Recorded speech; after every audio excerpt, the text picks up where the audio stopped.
Boa noite, pessoal, tudo bom? Pessoal que está assistindo, queria agradecer, né, primeiramente, por ter se inscrito na Financial Week, no nosso evento. Com certeza a gente organizou com muito carinho essa semana recheada aí de apresentação para vocês e cheia de convidados muito especiais, né? Mas me apresentando, né, primeiramente, meu nome é Luiz Hirokazu, sou presidente da Liga 2023. Faço curso de Química, sou 021. Natan também pode se apresentar e comentar um pouquinho. Boa noite, pessoal. Eu sou o Natan, eu sou membro da área de eventos. É um grande prazer estar aqui junto com vocês nesse evento. Sejam todos muito bem-vindos. Queria dar um recadinho rapidinho para vocês. Para quem ainda não está no grupo do WhatsApp, o link está fixado aí no chat do YouTube. Então eu peço para vocês que entrem por lá para facilitar a comunicação. A gente vai estar enviando os links das lives lá. E no final da live também estarei enviando forms de presença. E se vocês puderem preencher, será importante para o certificado. Perfeito, perfeito. Então, o nosso convidado de hoje, ele é o João Paulo Lins, um ex-membro da Liga também. Mas antes dele se apresentar, eu queria primeiro passar um pouco, né, sobre o evento, como que ele vai funcionar. A gente fez alguns posts no Instagram, então a gente divulgou um desafio, falou sobre um pouco de cada palestra, o que vai acontecer em cada dia. E também a gente queria contar um pouquinho sobre como que surgiu a Financial Week, como que surgiu a Financial também. Então, contando um pouco, né, sobre a Financial Week. Ela surgiu em 2021. Ano passado a gente não teve a Financial Week.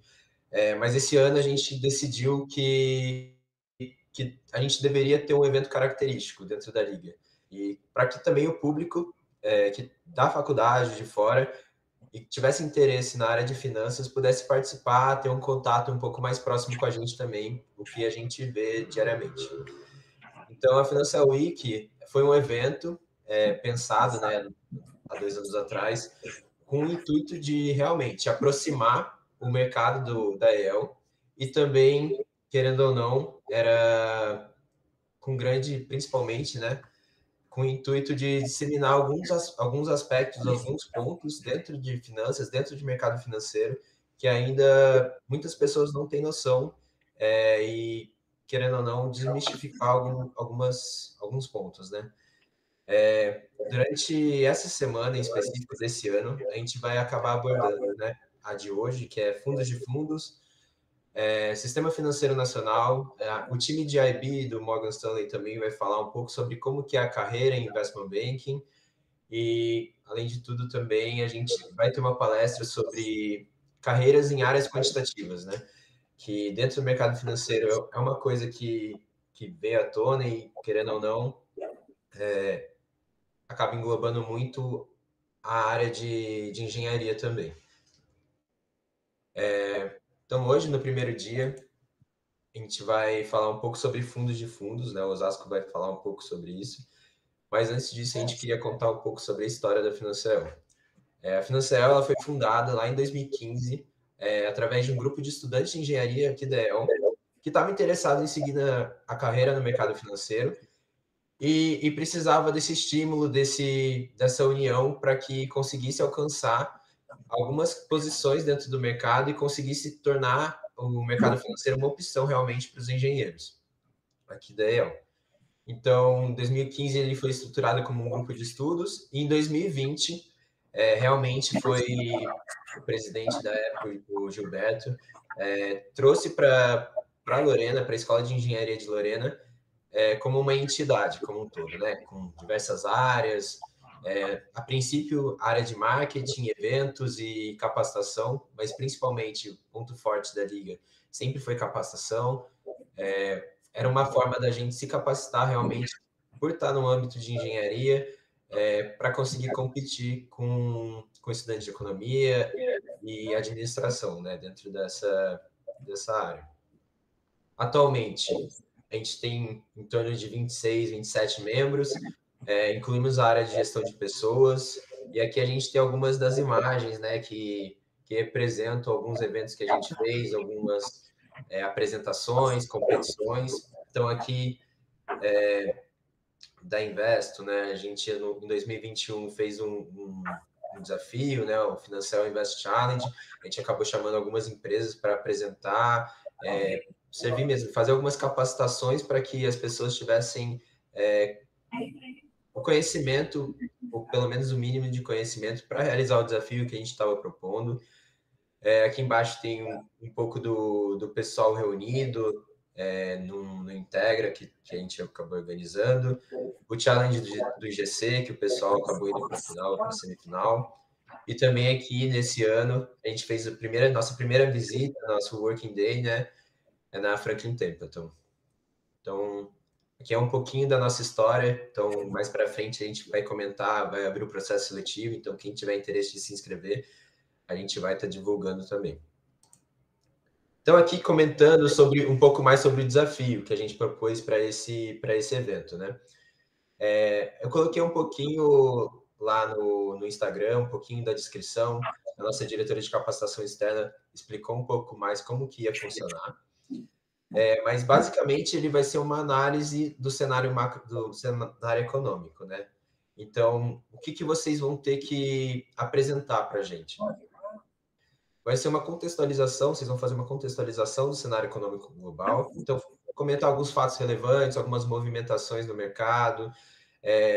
Por exemplo, guerra na Ucrânia e na Rússia, alguma movimentação na China, no mercado imobiliário, alguma coisas nesse sentido. E também os principais indicadores econômicos, PIB, juros, inflação, consumo, todos esses aspectos são importantes para se analisar dentro desse desafio. E, principalmente,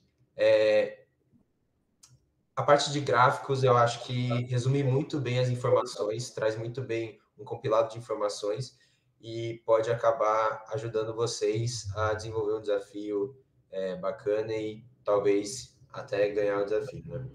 E aí, um desafio a mais dentro desse desafio seria trazer algumas projeções, alguns comentários sobre o impacto de determinada notícia dentro do cenário econômico, né? Então, como que cada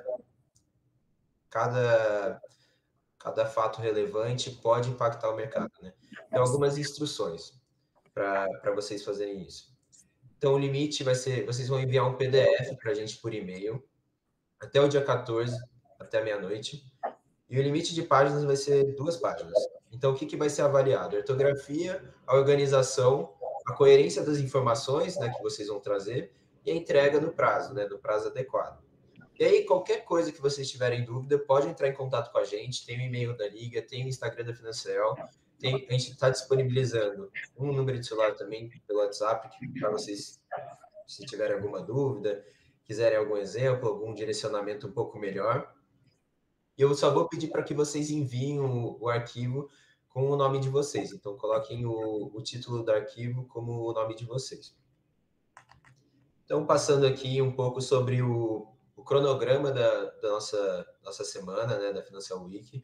Hoje a gente vai ter uma palestra sobre fundos de fundos com o João Paulo Lins, que é Inter lá no Sul América.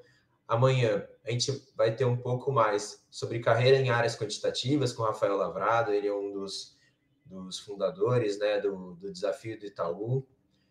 Quarta-feira a gente vai ter uma palestra sobre cenário econômico com o Felipe Cavalcante. Na quinta, carreira em Investment Banking com o time do Morgan Stanley. E na sexta-feira, para finalizar, vai ter uma palestra sobre Sistema Financeiro Nacional, com o EVP da Moody's e o Associates, né? Então, assim, as palestras vão ajudar vocês, querendo ou não, a desenvolver o desafio. Vai ter alguns tópicos, algumas palestras que vão direcionar um pouco melhor vocês na questão do desafio.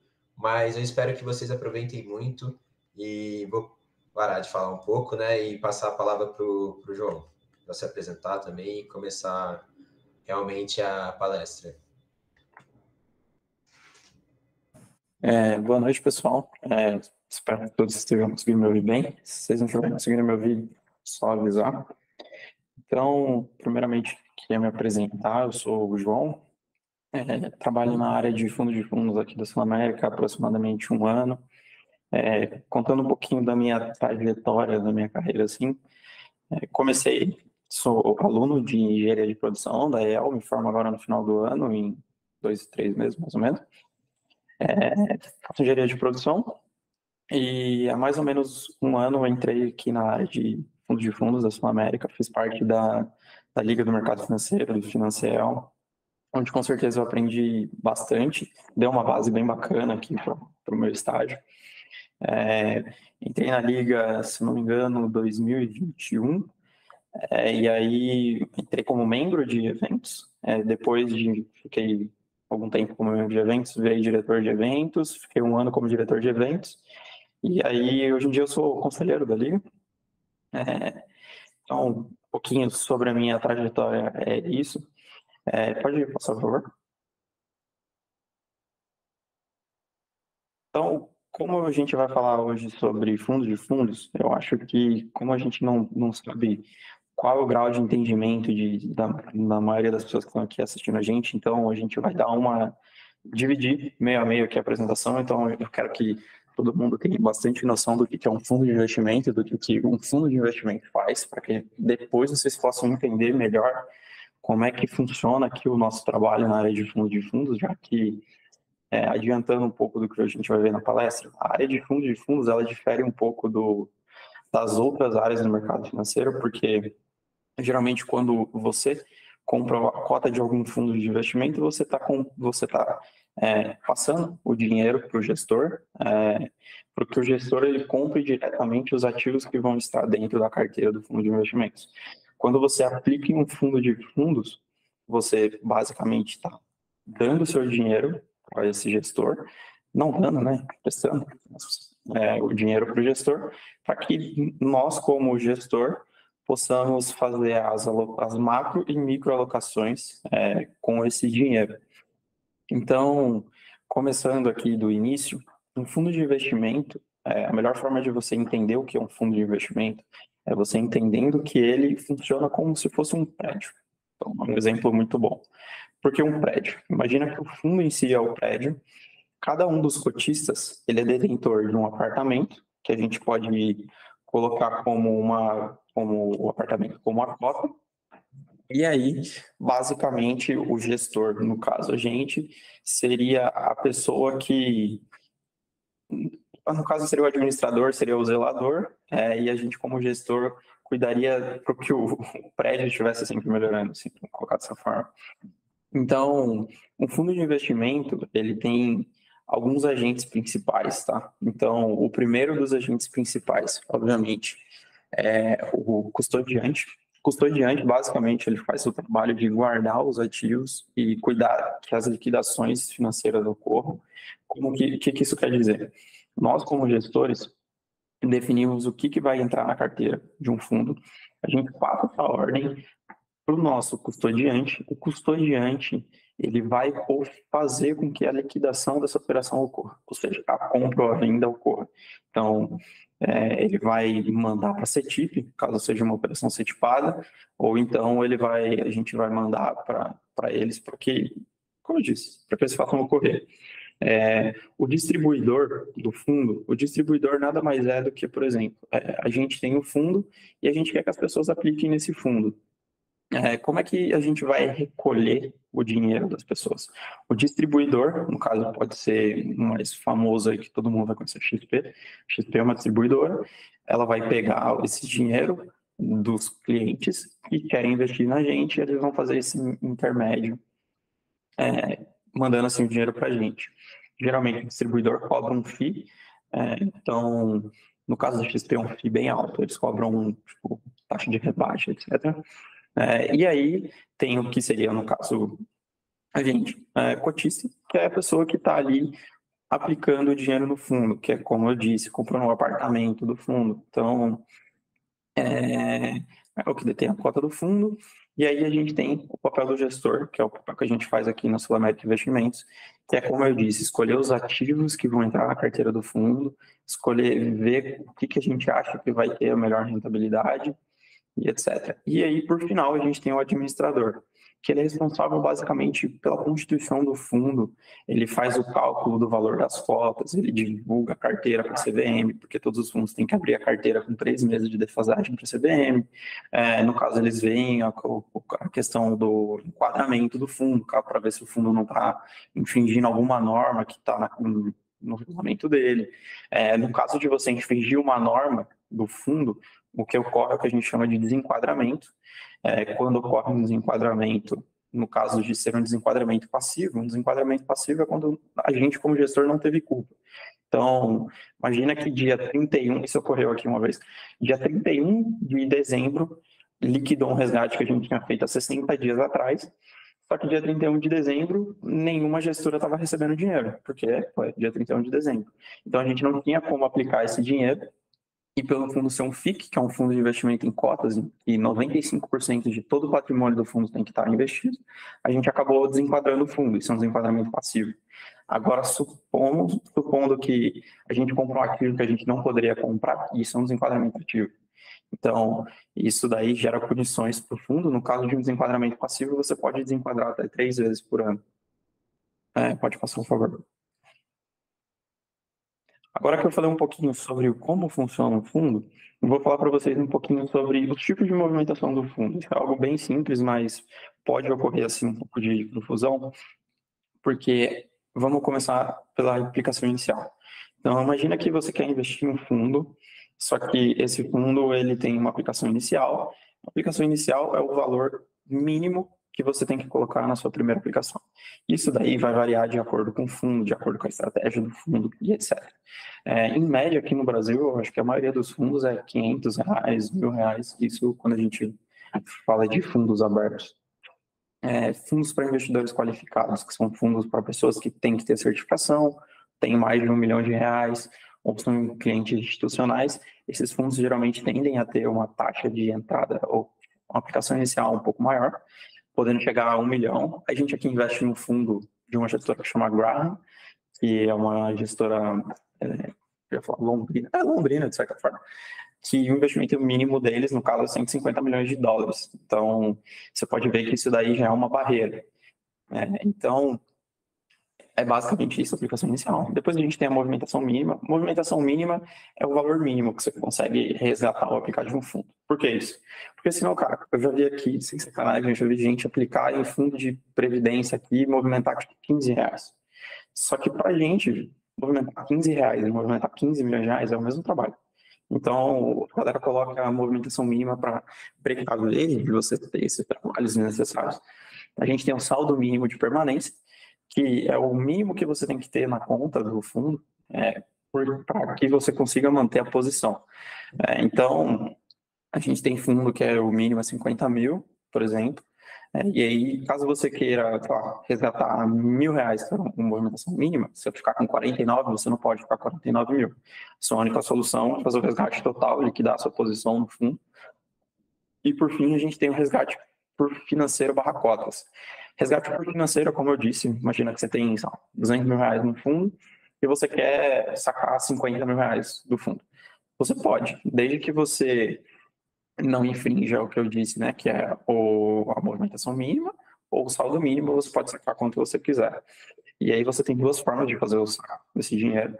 Seria por resgate por financeiro e resgate por cotas. Resgate por financeiro é quando você liga para a gestora e fala, eu quero R$50 mil na minha conta. E vai cair R$50 mil na sua conta, digamos que o prazo de liquidação, que é o que a gente vai falar um pouquinho mais para frente, é um pouco mais longo. Vai cair 50 mil daqui, vamos supor, 5 dias, caso a liquidação do fundo seja de 5. Só que você pode ligar e falar assim, eu quero resgatar 50 cotas. Se você ligar e falar que você vai resgatar 50 cotas, a cota é como se fosse o preço do seu apartamento. Então, imagina que você comprou um apartamento que vale, sei lá, R$50. Então, esses R$50, ele é calculado, o valor desse daí, de acordo com o patrimônio do fundo. Então, é feito um cálculo de acordo com entre o patrimônio do fundo, o valor que você está aplicando. Vou fazer um cálculo entre o valor, o PL do fundo e a quantidade de cota, e assim a gente tem o valor da cota. O valor da cota é como é feito para calcular a rentabilidade do fundo, para você saber a sua rentabilidade numa aplicação. Então, a gente pode pegar o valor da cota como um exemplo que você vai, caso você queira resgatar, você fala, eu quero resgatar 50 cotas. Caso a cota do fundo hoje esteja valendo R$10, você vai resgatar 50 cotas, você vai receber R$500. Só que se você pedir um resgate de 50 cotas e quando esse resgate é liquidado aqui 5 dias, a cota estiver valendo 15, você vai receber mais. Então, você vai receber... Pô, eu fiz uma conta boa, com 20, vai fazer uma conta mais fácil. Você vai receber R$100, ao invés de receber os 100. A mesma coisa caso o fundo perca um pouco de dinheiro. Então, o resgate por cota ele sempre é variável, então você não tem o controle de exatamente quanto vai cair. Por isso a gente prefere aqui fazer sempre resgate por financeiro para a gente conseguir planejar melhor as alocações. E todas as movimentações, elas são sujeitas a prazo de cotização, tanto da compra quanto da venda. Então, a gente tem o que a gente chama de fundos mais líquidos, que são fundos em que a gente consegue movimentar mais rápido. Então, o caso do fundo referenciado DI, você consegue aplicar e resgatar o dinheiro, e o dinheiro vai sair e cair na sua conta no mesmo dia. Só que tem também casos de fundos mais líquidos. Por exemplo, um fundo de private equity, que você compra uma cota, que você só consegue vender a cota no mercado secundário, e além disso, você vai acabar tendo o que a gente chama de uma cota ilíquida. Porque você pede o resgate hoje, você só vai receber daqui 180 dias, 90 dias, 60 dias, etc. Pode passar, por favor. Aqui falando um pouquinho sobre como um fundo dá dinheiro para o gestor, é através de duas coisas, através da taxa de performance e através da taxa de administração. A taxa de administração, ela tem em absolutamente todos os fundos, dos fundos mais baratos aos fundos mais caros. Quando eu falo fundos mais baratos, são os fundos que cobram menos, fundos mais caros são os que cobram mais.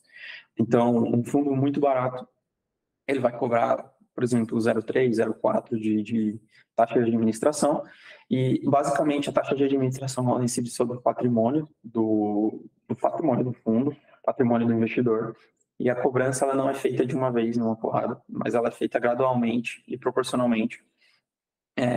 Basicamente essa taxa é para pagar as custas do fundo, para a gestora ter sempre um dinheiro entrando, etc. E a gente tem o que a gente chama de taxa de performance.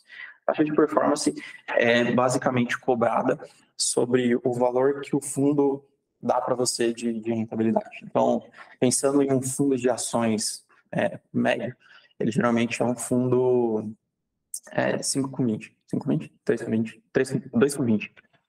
Que é basicamente ele cobra 2% de taxa de administração e 20% de taxa de performance. Como é feito a taxa de performance de um fundo? Basicamente, você pega um fundo, você vê quanto que ele está rentabilizando e você compara ele com algum benchmark. O benchmark é basicamente, depende do fundo, no caso de um fundo de ações, ele pode ser IBOV, ele pode ser, nunca vi, mas geralmente é a alfa do IBOV, ele compara. E aí, tudo acima do IBOV que o fundo deu, ele vai cobrar 20%. Então, vamos supor que o fundo deu acima do IBOV 30%, sei lá, R$10, o fundo vai ficar, a gestora vai ficar com 2 e você vai receber 8. Tá? Pode passar. Agora, falando um pouquinho sobre os tipos de fundos. Os fundos, eles podem investir em diversos tipos de ativos, tá? Então, ações, CDBs, debentures, que são títulos de dívida de empresa, moedas, derivativos, que são opções de compra, e até mesmo fazer investimento estrangeiro em bonds, ações fora do Brasil. Algumas gestoras aqui no Brasil compram BDRs, que é basicamente uma ação listada numa bolsa fora do país, aqui no Brasil. E de uma certa forma, existem regras sobre a concentração de investimento que cada um desses fundos tem que ter. Como o exemplo que eu dei ali anteriormente do FIC, que a gente desenquadrou o fundo, um FIC geralmente é uma característica utilizada em FOFs ou em estruturas abaixo, são FOFs, feeders, ou então fundos de espelho, tá? Que geralmente utilizam essa nomenclatura de FIC. E basicamente o FIC ele é uma regra que determina que 95% do patrimônio do fundo sempre esteja investido em algum ativo. Ou seja, no caso de um FIC, é sempre em cota de fundo. Tá? Então, no caso de um fundo de ações, vai ter uma porcentagem, eu não vou saber de cabeça, tá, gente? Desculpa. mas porque cada um desses fundos eles têm uma classificação. E aí os fundos mais comuns são cambial de ouro, fundo de ações, que todo mundo já sabe, fundo multimercado, que é basicamente um fundo super amplo, assim, a galera até usa de uma forma que é engraçada. Às vezes o gestor quer fazer um fundo de renda fixa ativa, que faça algumas operações que um fundo de prévio de renda fixa não pode, ele faz um multimercado que só opera renda fixa, tipo, e tá tudo certo. Então o fundo multimercado ele pode operar tudo. Ele pode operar dívida, pode operar renda fixa de modo geral, ações, juros, etc. Fundo de renda fixa, que eu já falei, fundo de previdência, que é fundo de previdência, tem de todos os tipos, então todos esses fundos existem como fundo de previdência, então tem fundo de ação de previdência, tem fundos multimercado de previdência, fundo de renda fixa de previdência, e o fundo imobiliário, que eu acho que é o que está mais em alta aí nos últimos tempos, aí que a galera falando que basicamente praticamente, literalmente, o exemplo que eu dei, que você compra uma participação, que vocês vão pegar esse dinheiro e comprar um prédio, literalmente, assim, sabe? Então, pode passar por favor. Falando um pouquinho sobre os fundos de renda fixa, agora de uma forma mais abrangente, entre os ativos que os fundos de renda fixa podem aplicar, geralmente está título Tesouro Direto, debenture, que são as dívidas de empresas, emissões bancárias em geral, CDBs, LCI, LCA, fundos de investimento em direito creditório, que são FDICs. Tá? Qual que é uma vantagem de fundo de renda fixa? O fundo de renda fixa tem uma menor volatilidade. O que é uma volatilidade? Volatilidade é o quanto o preço da sua cota, o valor da sua cota, ele vai variar de um dia para o outro. Tá? Então, volatilidade nem sempre é algo ruim, tá? Então, tem muito gestor que gosta de ter uma carteira mais volátil. Tem outros gestores que gostam de carteira menos volátil, vai depender muito da estratégia do gestor. Né? E entre as principais estratégias de fundos de renda fixa, tem os fundos de crédito privado, que, como o próprio nome diz, ele aplica diretamente o dinheiro em crédito privado de empresas, então, basicamente, empresta o dinheiro do fundo para empresas, tem juros, como o nome diz, é investimento em juros, e inflação. Inflação, geralmente, a gente tem alguns fundos que são atrelados a, por exemplo, o IPCA, a AB, etc. Pode passar, por favor. E aí a gente tem agora os fundos de ações. Os fundos de ações, eles... Aqui tem um bom exemplo. Okay? Os fundos de ações ele tem que ter investido no mínimo 67% do patrimônio dele em ações. Tá? E existem vários tipos de fundos de ações. Tá? Então, a gente tem os fundos long only. Deixa eu só pegar aqui para não me perder. A gente tem os fundos long only, que basicamente são os fundos que a carteira tende a estar com posição comprada. Então, quando eu falo posição comprada, é que a carteira do fundo, geralmente, ele sempre está tendendo a ter mais ativos comprados do que vendidos. Como é que você mantém uma carteira vendida? Você mantém uma carteira vendida apostando na queda de uma ação. Então, geralmente, o pessoal faz aluguel de ação, faz operação com derivativo, etc. Geralmente, basicamente isso. Long biased, que são os fundos que investem em ações, eles têm uma maior liberdade para ajustar a exposição em comparação com o long only. E aí eles também utilizam proteções, tá? Então, como eu disse, como está mais vendido em derivativos, então, geralmente, a exposição líquida desses fundos varia de 20% a 100%. A gente tem os fundos indexados, que são fundos que buscam replicar o retorno de algum índice do mercado. Tá? Então, a gente tem até, por exemplo, fundos de ETFs, que são basicamente... A gente tem uma empresa, por exemplo, uma gestora que chama Vanguard, que ela é uma das maiores gestoras do mundo. Basicamente, se vocês quiserem fazer uma experiência legal, entrem na participação acionária das maiores empresas listadas na S&P, que é a Bolsa Americana. Vocês vão ver que a Vanguard sempre tem uma porrada na participação, mesmo que eles não exerçam o poder para participar do conselho das empresas, porque basicamente a Vanguard é uma empresa que faz ETFs, é uma gestora de ETF. Então, basicamente, ETF ela vai fazer ETF de comida nos Estados Unidos. O cara vai comprar ações tipo Coca-Cola, Heinz e etc. a gente tem os fundos de investimento no exterior, que eles têm que ter 67% dos recursos deles alocados no exterior. E aí, entra aqui, geralmente, esses fundos, eles compram cota de fundos internacionais, tá? Que são fundos que investem diretamente no exterior. Pode passar. A gente tem, que eu tinha comentado, que são os fundos multimercados, que são aqueles que têm a liberdade de aplicação em ativos de renda fixa, renda variável, cambial. Ele é muito bom para fazer diversificação dos investimentos. Então, tipo, ele não tem um compromisso de concentrar em nenhum fator específico. Então, a gente tem os principais tipos de fundos de investimentos multimercados, que são os macros, que são os que realizam operações em diversas classes de ativo, como eu disse, renda fixa, renda variável, moeda, commodity, etc., que eles definem basicamente as decisões de investimento com base no cenário macroeconômico, tá? Com horizonte de curto, médio e longo prazo, vai depender da estratégia do fundo. A gente tem os long and short, que eles operam no mercado de ações, sempre montando posição de valor relativo, então, comprado, vendido. Então, geralmente, a carteira é formada por par, que pode ser do mesmo setor, ou de setor diferente.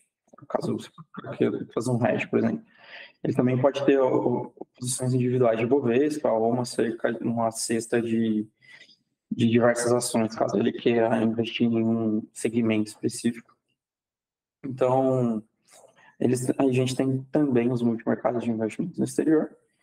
Tem os fundos quantitativos, que é uma estratégia muito legal, que geralmente são os fundos que têm as estratégias que são baseadas. Aqui no Brasil, eles tem muito pouco, dá para contar na mão, assim, os fundos que são quantitativos de verdade.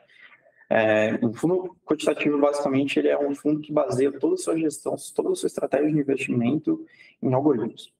Então, a gente tem lugares em que pessoas nem sequer tocam nas compras e vendas, assim. E aí tem diversos tipos de fundos quantitativos. Tem fundos quantitativos que eles operam em frações de segundo, tipo, fazendo compra e venda. Tem outros fundos que eles fazem operações mais longas, etc. Geralmente eles tendem a ser um pouco mais descorrelacionados das carteiras da indústria, isso é um pouco bacana. Eu, particularmente, acho muito interessante fundos quantitativos. Aqui a gente tem um núcleo de quant, só que o nosso núcleo de quant, como eu disse, aqui no Brasil eles são pequenos, então o nosso núcleo de quant aqui ele tende a fazer mais um suporte para a gente da gestão do que necessariamente operar diretamente com base no que eles estão acreditando. A gente tem... pode fazer, por favor. Agora falando um pouquinho, agora que vocês já entenderam quais são os tipos de fundos, quais são os fundos, vocês sabem o universo que a gente pode investir. Então, basicamente, um fundo de fundos, ou FOF, como ele é mais conhecido, FOF vem do Fund of Funds, tá? Basicamente, o nosso trabalho aqui é fazer as macros e micro alocações para os nossos clientes. Como é que aqui na Sul América, atualmente, a gente está com 5,5 bi sob gestão. Então, é uma quantia é uma quantia até razoável. E, assim, como é que funciona aqui, basicamente, no nosso dia a dia? Aqui na área, a gente divide em 3 pessoas, que é o gestor, o analista e eu sou o estagiário. Varia um pouco as atribuições, obviamente, de que cada um faz. Então, o nosso gestor aqui, ele basicamente participa de muitos calls. Eu participo de todos junto com o analista, a gente sempre participa junto dos calls. Só que é um pouco diferente, porque o gestor, ele basicamente, ele toca as reuniões, né? Porque ele quer entender mais quais são a cabeça das outras gestoras ali embaixo. A gente tem a lista de algumas gestoras, algumas das maiores gestoras, tá? Tem algumas ali que eu acho que todo mundo já ouviu falar, por exemplo, o BTG, deixa eu ver o que mais tem ali, JP Morgan, bem famoso. E aí a gente também tem algumas gestoras que eu acho que o grande público assim, não conhece tão bem, mas que são gestoras excelentes, assim, no caso SPX, a ANA é muito boa, a própria Ocam é uma gestora muito bem quista no mercado, capital.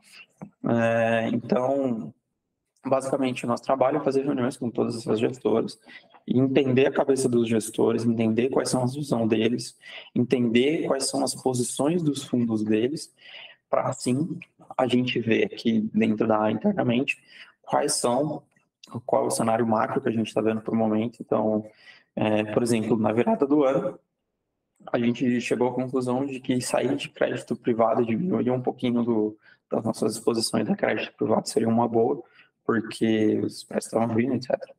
E aí a gente foi diminuindo, até que por uma pura sorte, a gente deu aquele momento, sorte assim, qualidade de gestor também, a gente acabou estourando aquele ponto lá da Americanas, em que crédito privado foi onde uma galera assim tinha mais exposição, até do que em ações.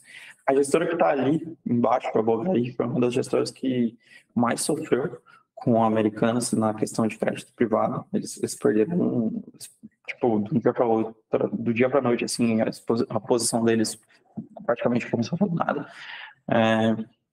Então, como é que funciona assim o trabalho?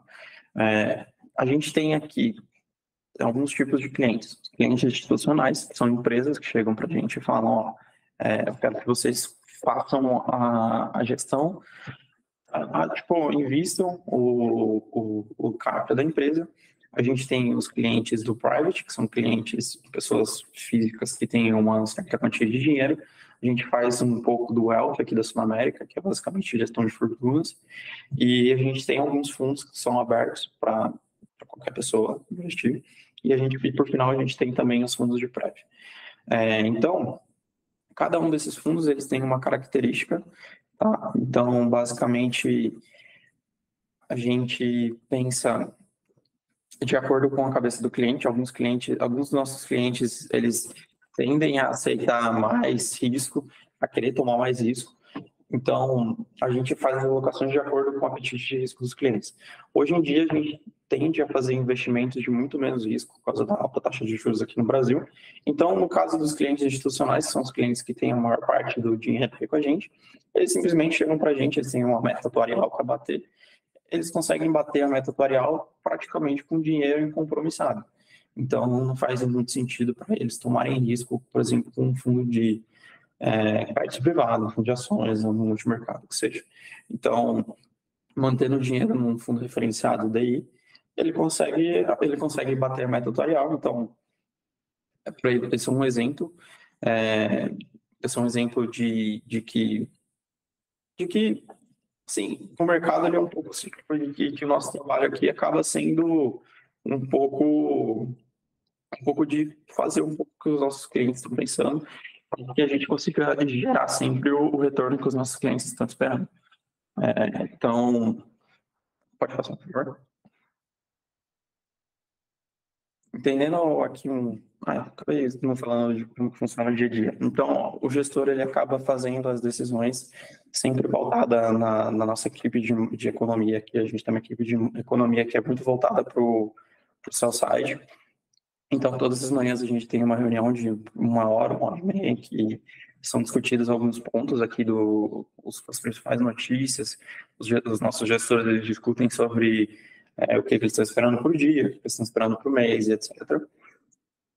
E aí, com base nisso, a gente faz uma análise dos fundos no mercado, os fundos que a gente tem na nossa carteira, o tamanho das nossas exposições, o quanto de risco que a gente está disposto a correr.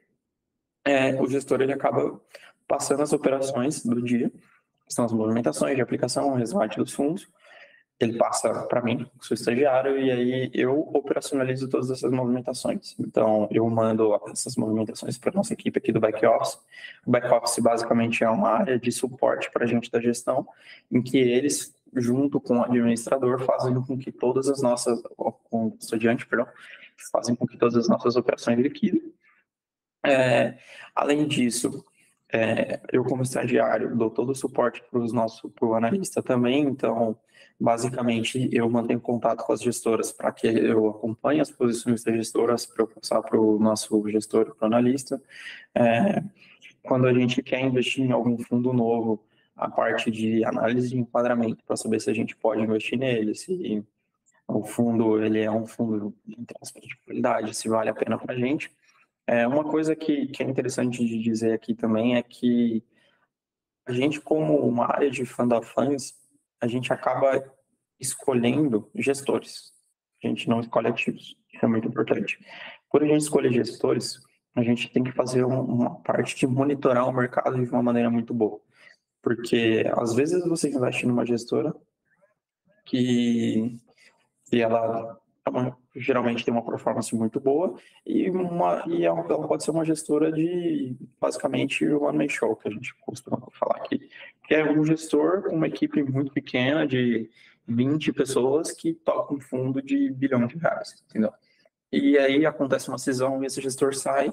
Às vezes não faz muito sentido você continuar com seu dinheiro nessa gestora. Às vezes você diminui a posição, às vezes você vem a zerar uma posição, justamente por conta disso, tá? Um analista aqui da área, ele cuida mais da parte quantitativa, então alguns relatórios eu faço, como o relatório que meu chefe apresenta toda semana para o CEO aqui da Asset, com as rentabilidades, com as posições dos nossos fundos, etc. O nosso analista, ele acaba cuidando de uma parte mais voltada para os nossos clientes, então todos os relatórios que são enviados para clientes, o nosso analista faz, ele faz, mais para frente eu vou mostrar um gráfico que a gente faz junto, e a gente participa basicamente de tudo aqui na área, por ser uma área pequena, que são basicamente 3 pessoas dividindo 5 bilhões de reais, então meio que mesmo eu como estagiário acabo tendo muita responsabilidade, que eu acho que é muito bacana assim no início da carreira. E aí aqui coloquei um pouquinho de como que a gente pensa para montar a nossa carteira. Basicamente a gente analisa o desempenho de um fundo ou de uma estratégia, tá? Contra o benchmark e contra outros fundos. Nesse exemplo, essa tabelinha aqui, eu não sei se vocês conseguem ver, provavelmente não, porque vocês estão no YouTube, né? Bom, basicamente essa tabelinha tem algumas informações sobre cada linha laranja é um fundo de investimento, cada uma das colunas é uma métrica. Então, a primeira coluna é year to date, que é basicamente a rentabilidade do fundo do dia 1º de janeiro até hoje. A segunda coluna é o retorno de um mês. A terceira coluna, retorno de 6 meses. Retorno de 1 ano, de 2 anos, eu acho que eu estou chamando também. Retorno de 3 anos. Aí, em seguida, a gente tem o índice Sharpe de 3 anos. A gente tem não tô jogando. Desculpa, índice Sharp de 1 ano, índice Sharp de 3 anos, a volatilidade do fundo, que é aquilo que eu comentei com vocês, que é o quanto a cota do fundo varia.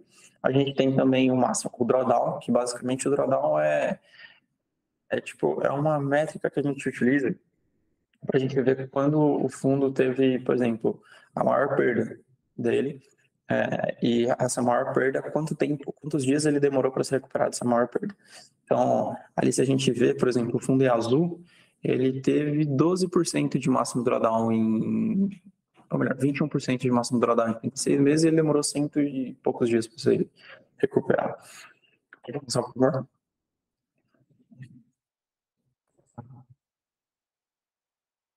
Isso. Aqui a gente tem um gráfico que eu acho que é mais simples assim para todo mundo entender, que é basicamente um gráfico de análise de rentabilidade. A linha branca é o fundo que a gente está analisando, que no caso é um fundo de healthcare, é um fundo UCITS de healthcare, que basicamente ele investe em ações do ramo médico, então remédio, hospital, etc.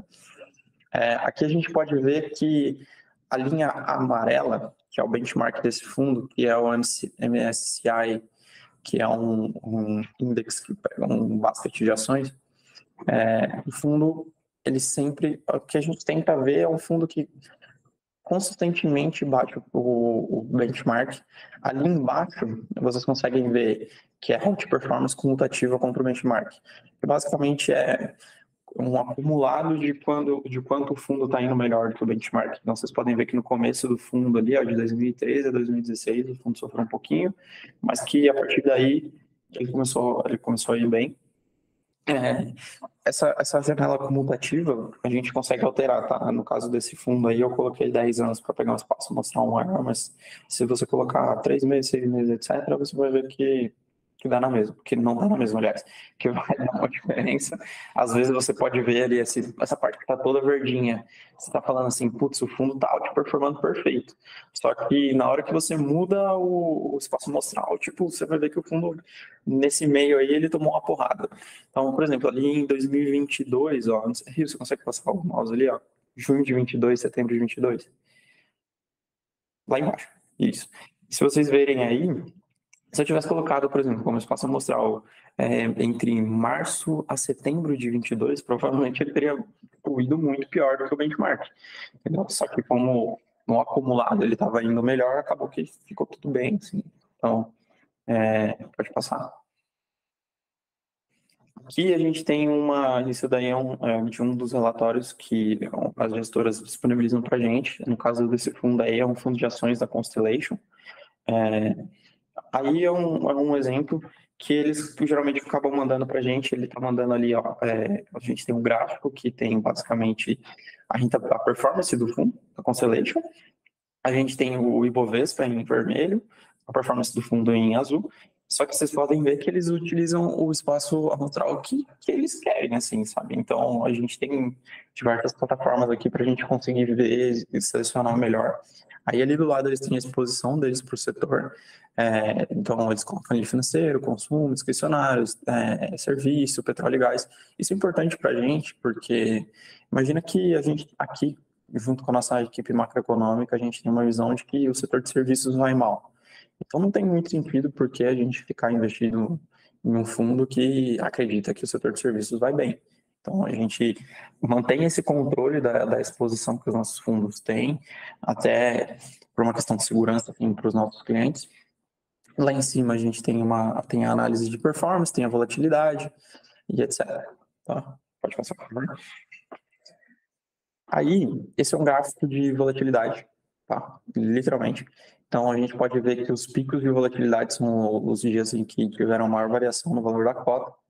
No caso, ele pega uma classificação sorte de 252 dias. Isso, eu não lembro mais. Enfim, é um gráfico de volatilidade. A gente pode ver que ele tem o pico dele ali em 2020, que é basicamente o Covidão, né? Quando o Covid chegou, muitos fundos, a maioria dos fundos hoje em dia que a gente analisa, eles têm esse pico, tá? Porque por causa da Covid. É legal de pegar alguns fundos um pouco diferentes assim, porque sei lá, você pode imaginar que um fundo de healthcare, que é o caso desse fundo, ele foi super bem durante o Covid, assim, mas tiveram janelas em que não necessariamente ele foi muito bem, entendeu? Então, muito do que a gente fala que rentabilidade passada não é garantia de rentabilidade futura. Então, por mais que o fundo sempre tenha performado muito bem, a gente pode entrar comprando em um fundo e, de repente, o fundo tomar uma porrada. Tipo, aconteceu com a gente agora, a gente entrou comprado num fundo de China e o fundo tomou uma porrada de 15%, assim, tipo, perdeu 15% rapidinho, assim, porque saiu um dado de PMI da China, entendeu? Então, acontece, assim, faz parte do jogo. Foi até engraçado esse dia, né? Porque quando meu chefe viu que esse fundo tinha tomado, tipo, 15%, assim, ele chegou para mim, aí ele mandou mensagem, assim, para mim no chat, falando, João, você aplicou no fundo mesmo quando eu disse que não era o time correto. Aí eu falei assim, tipo, puta, na hora que ele falou isso, eu já coloquei a mão na cabeça, eu falei assim, putz, eu perdi muito dinheiro, meu Deus. Entrei em desespero, assim, comecei a falar pra ele, não, me justificar, não sei o quê. Aí todo mundo começou a rachar o bico de mim, tipo, pô, a gente tá brincando, cara. Tipo, então, assim, é bacana. Pode passar, por favor. Aí, por final, a gente tem um gráfico de correlação de carteira. Ali na esquerda, a gente tem todos os fundos, que teoricamente a gente seria numa carteira. Isso é uma carteira. A gente só que eu não abri os fundos por motivos óbvios. Mas, então, a gente consegue analisar aí a correlação da carteira. O que basicamente essa correlação quer dizer? Ela quer dizer, tipo, por exemplo, se vocês pegarem essa linha verde que passa no meio, é quando é um fundo comparado com ele mesmo, tá? Então, por exemplo, se vocês verem ali onde está 100%, é o fundo 2, na coluna 2, com a linha 2. Então, por isso que ele dá 100% de correlação, que é o mesmo fundo. Por que a gente usa isso? Para a gente ver como está a exposição do nosso fundo de acordo com a nossa carteira.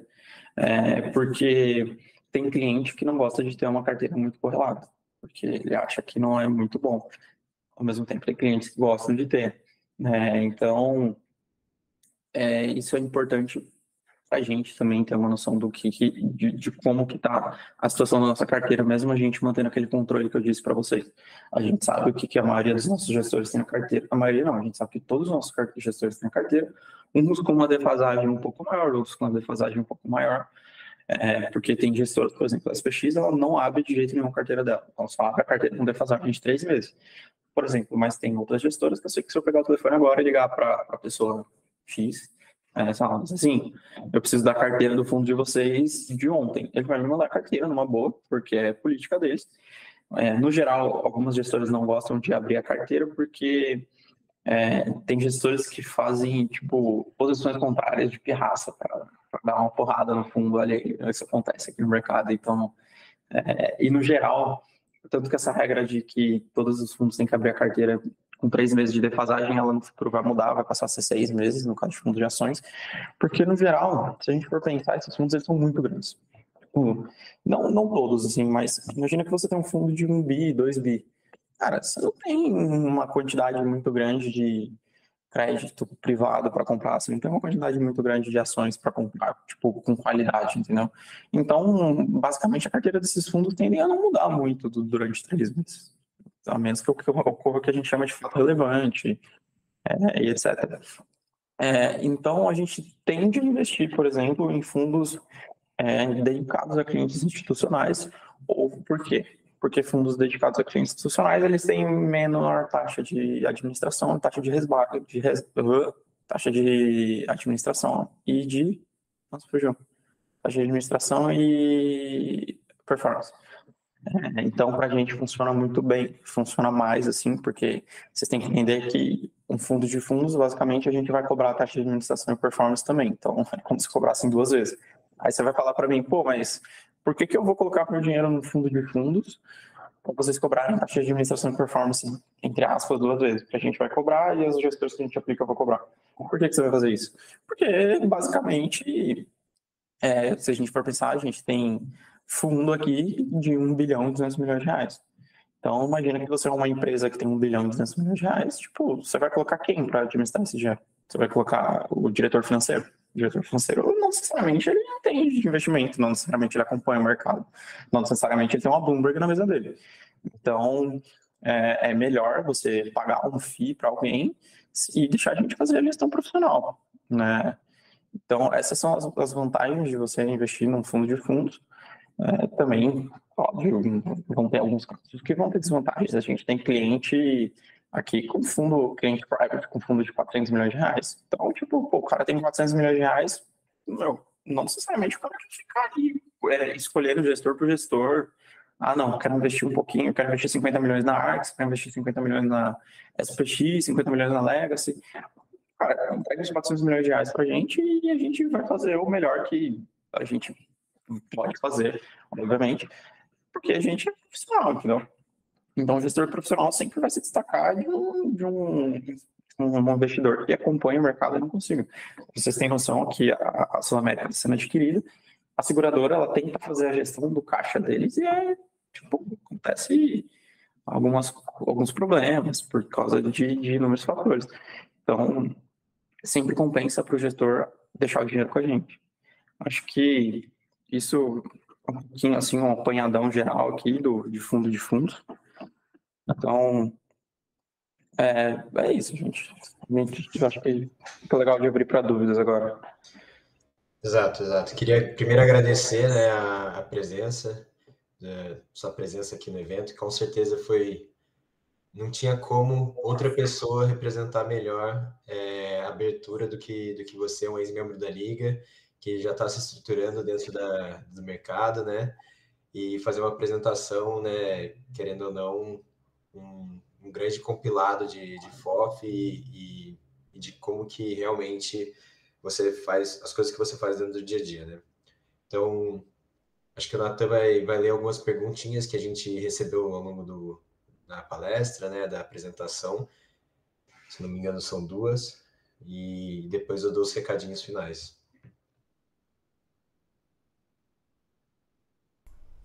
João, parabéns pela apresentação. Gostei muito, é muito interessante essa parte de fundos. Geralmente o que o pessoal vê mais comum é a parte de fundo imobiliário, né?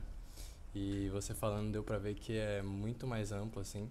Inclusive eu tenho uma pergunta sobre isso, mas eu vou ler a do pessoal aqui primeiro.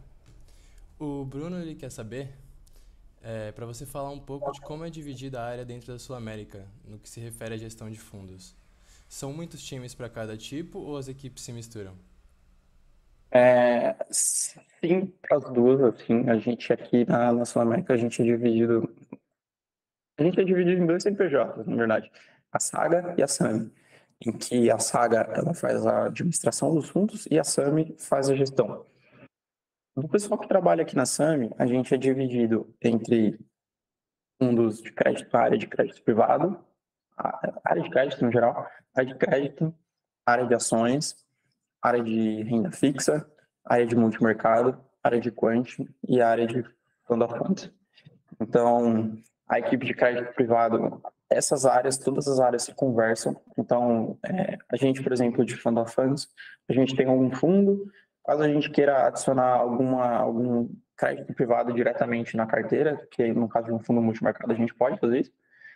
Então, a gente conversa com a nossa área de crédito privado e fala assim, ó, a gente está querendo é, colocar X% do fundo ou X% de valor em crédito privado, e aí a área de crédito privado sugere para a gente algumas, algumas áreas, por exemplo, né? A área não, fugiu a palavra, alguns, algumas debêntures, e aí junto com a gente decide se a gente concorda ou não que essas debêntures sejam adicionadas à carteira, sempre com, por exemplo, no caso da gente de Fund of Funds, a gente sempre tem a poder do veto. Assim, se a gente falar, não queremos nenhum desses, não precisa, porque a gestão é 100% nossa. É, então, as áreas que são maiores aqui são as áreas de crédito privado, até porque os nossos fundos aqui de crédito privado são muito grandes. Inclusive, um dos nossos fundos agora, o Prestige Estratégia, fechou, porque o fundo estava muito grande, não lembro certinho quanto que era, mas ele já estava acho que mais de 2 bilhões de reais. E aí o pessoal decidiu fechar o fundo. Fechar o fundo, gente, é quando você fala, não quero receber mais dinheiro. Basicamente isso. É, a gente tem aqui a área de ações, que também é dividida entre os nossos fundos de ações. Eu também deu branco agora o nome do fundo de ações do pessoal, Selection, e o Selection e o. Tem dois fundos de ações aqui, gente, desculpa, mas agora fugiu. A renda fixa, eles não são uma área, basicamente cada gestor cuida do seu fundo, tá? São dois gestores e um estagiário, então cada gestor cuida de uma parte, um cuida dos fundos mais líquidos, outros dos fundos mais líquidos. A gente tem o pessoal aqui também, um gestor de multimercado, que cuida dos nossos três fundos de multimercado, dos fundos de multimercado.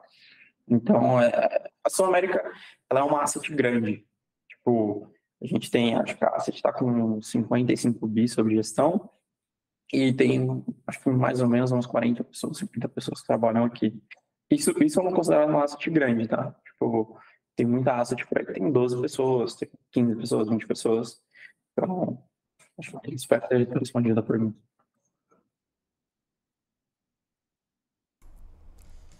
João, o Sábio perguntou: como vocês lidam com risco e exposição de mercado? E qual o racional para os fundos? Como eu disse, assim, a gente não lida muito com essa parte de risco de mercado, assim, porque tipo, o mercado é o inerente ao mercado, né? Então, não dá para você se preservar 100% do risco de mercado, porque se não existisse risco de mercado, ninguém ganhava dinheiro. Então, os valores dos ativos vão subir, vão cair, né? Então, como eu disse, a gente escolhe mais gestores do que necessariamente os gestores, assim, a gente acredita, ou uma estratégia. Então, a gente acredita na tese do gestor, na estratégia do gestor X, e a gente deixa ele trabalhar, entendeu? A gente deixa, às vezes, um tempo, caso comece a estratégia a ir mal, às vezes a gente tira, às vezes a gente vê que no longo prazo vai valer a pena. Então, acho essa pergunta é meio abrangente, assim, tipo, não tem como te dar uma resposta exato, assim, até porque se eu falar, todo mundo, se eu falar, todo mundo sabe muita coisa, sabe? Tipo, eu posso abrir o básico, mas não posso abrir, tipo, exatamente como funciona tudo.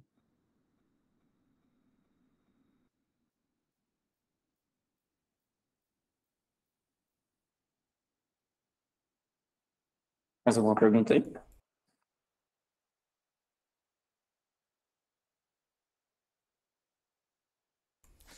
Eu tenho uma pergunta. Você listou diversos tipos de fundos, né? Como eu comentei anteriormente. O que está mais em alta, mais famoso, digamos assim, é os fundos imobiliários, né? E o que que leva ele a ter esse diferencial dos outros? Não necessariamente o fundo, assim, é que esse é um ponto um pouco delicado, assim. Fundos imobiliários, eles não são os fundos mais em alta. Eles são os fundos mais conhecidos. É um pouco diferente, assim. Eu acho que eles são, assim, isso é uma opinião minha. Eu acho que eles acabam sendo os fundos mais conhecidos por ser algo de fácil entendimento para qualquer pessoa. Por exemplo, se você conversar com seu avô, seus pais, etc., provavelmente em algum momento da vida alguém já escutou aquela frase de quem investe em terra não erra. Então, eu acho que o fundo imobiliário ele acaba aproveitando um pouco dessa visão do grande público em geral, de que quem investe em terra não erra. E então a pessoa acaba vendo que ele tem uma vantagem de como é que fala?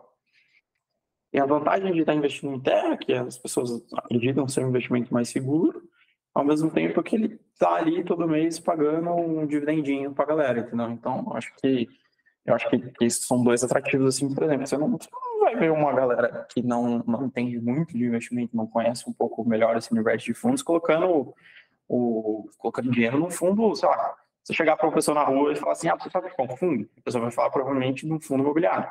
Se você falar para ela, você sabe o que é um fundo long only, por exemplo, a pessoa vai olhar e falar, tipo, o quê? Eu achava que fundo era só imobiliário. Eu acho que o trabalho desses divulgadores financeiros, assim, tipo, que a gente não acha que fazem um trabalho, tipo, muito bom, mas que acabam divulgando de uma certa forma, tipo, o Primo Rico, a Natália Arcuri, etc., o pessoal acaba falando bastante de fundos imobiliários. Então, acho que é por isso que o pessoal acaba conhecendo mais de fundos imobiliários. Mas não necessariamente são os melhores fundos, tá? Eu acho que, e por exemplo, fundo, ele é uma coisa que é muito de característica de investidor. Eu, eu particularmente, gosto muito de investimento em fundo UCITS, por exemplo, que é fundo offshore, fora do país, assim. Tanto que aqui, hoje, eu acabo vendo na maior parte de fazer análise, etc., de fundos offshore. Então, é por uma questão de afinidade. Então, eu acho que varia de perfil, de pessoa para pessoa, de tudo mais, assim, para a pessoa ver qual que é o melhor fundo de investimento para ela.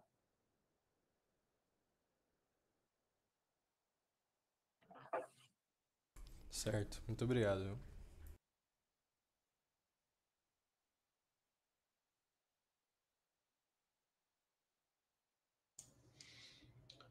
Podem mandar qualquer outra dúvida aqui no chat, tá, gente?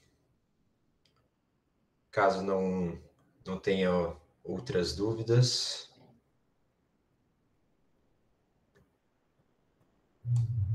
a gente já pode encerrar.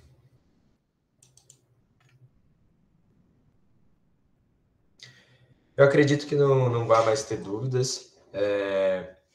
Queria novamente, né, agradecer aí a disponibilidade, o tempo do João, por estar contando um pouco para a gente como que é o dia a dia na Sul América, como que funciona os fundos, né?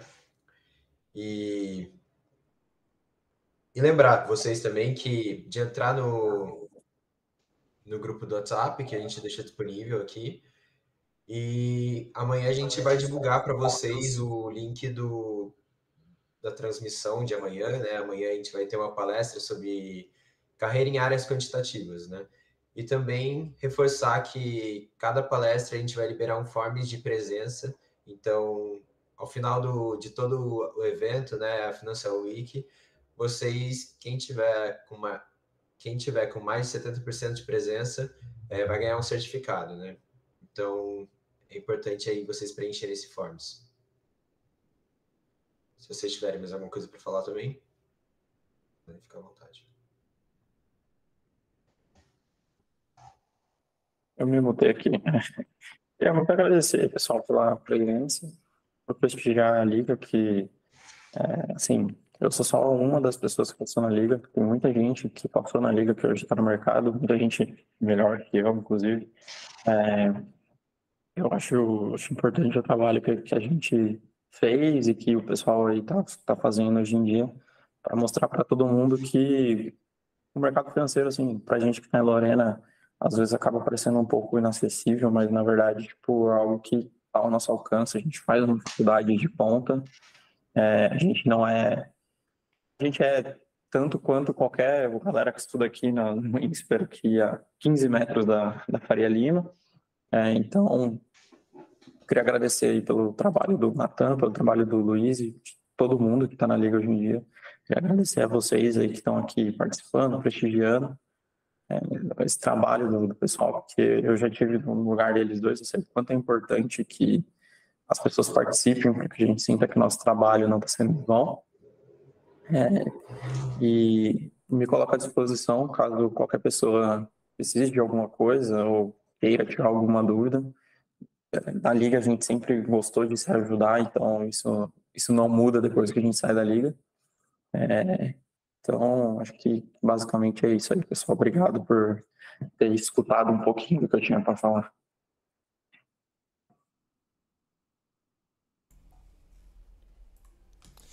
Bom, pessoal, obrigado pela presença de todos. Nos encontramos amanhã às 18 horas. Estaremos enviando o link para vocês no grupo. Espero todos vocês aqui. Tenham uma boa noite.